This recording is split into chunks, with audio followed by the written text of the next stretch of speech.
point avec Katia Peknik depuis le ministère de l'Éducation nationale à Paris ce matin.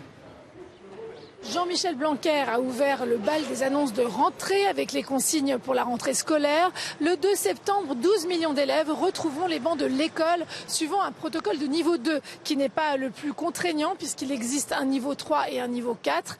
Il est basé sur la mise en place des gestes barrières, le port du masque obligatoire en intérieur, la désinfection des locaux et la mise en place de tests à grande échelle. Et bien sûr sur la vaccination à partir de 12 ans. Mais le pass sanitaire ne sera pas exigé pour les personnels et les enseignants.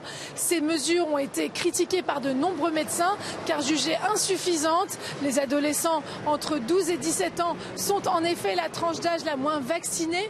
Plus de 43% des 12-17 ans n'ont reçu en effet aucune dose. Le ministre a donc averti de la possibilité de se faire vacciner directement dans les établissements scolaires pour accélérer les choses.